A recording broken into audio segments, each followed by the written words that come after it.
חברים, אנחנו מתחילים. טלפונים לשתף בבקשה.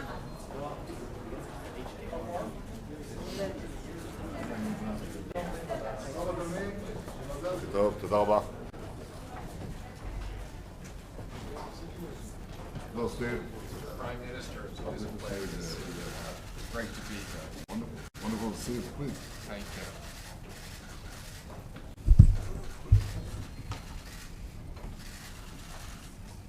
Good afternoon. Welcome, Secretary Mnuchin, Steve. This is, I don't know which visit, I've stopped counting, in Israel since you took office. And our relationship and our alliance has never been stronger.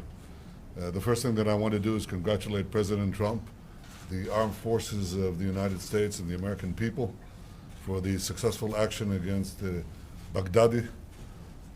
And it's good that this murderer has met his fate. We do know that we still have an ongoing battle against terrorism, both of the extremist Sunnis led by Daesh, but also of the extremist Shiites led by Iran that is making a plunge for everything and everywhere in the Middle East. Iran is seeking to develop now precision-guided missiles that can hit any target in the Middle East with a circumference of 5 to 10 meters. They're developing this in Iran. They want to place them in Iraq and in Syria, and to convert Lebanon's arsenal of 130,000 statistical rockets to precision-guided munitions. They seek also to develop that, and we've already begun to put that in Yemen, with the goal of reaching Israel from there too. We view Iran as the greatest threat to peace, stability, and our security, and the security of many others. They've fired into Saudi Arabia. They've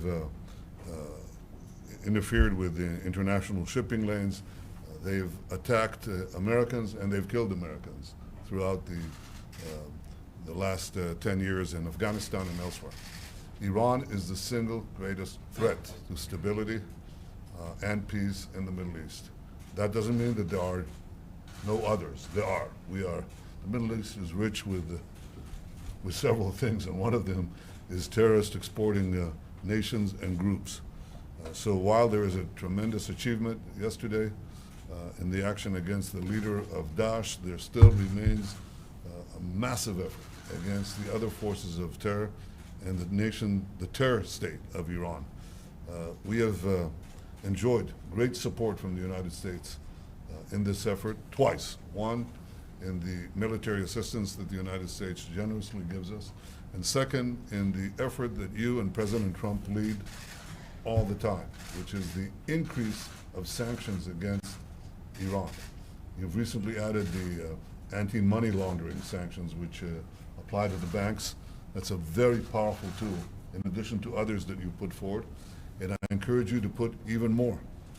Iran's capacities, we see this very clearly, to launch its aggression, to develop its weapons of death, to purvey its menacing ways, that capacity is diminished to the extent that you can tighten your sanctions and make the availability of cash more difficult for them. We see this in every part of the Middle East.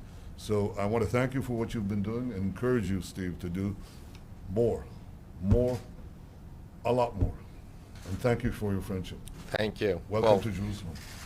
First of all, it is a pleasure to be back here, and thank you for hosting us and welcoming me and our entire delegation.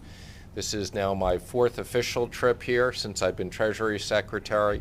As usual, this is my first stop on my tour this week across the Middle East. So nobody is a better partner to the United States than Israel and you, Mr. Prime Minister. I want to personally thank you on behalf of the President for everything that you're doing with us. As it relates to Iran, we have a shared view as to the threats that Iran poses to the region and to the world.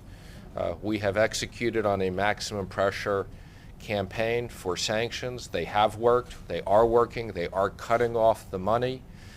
We are not doing this to hurt the people of Iran. We are doing this so that Iran stops their bad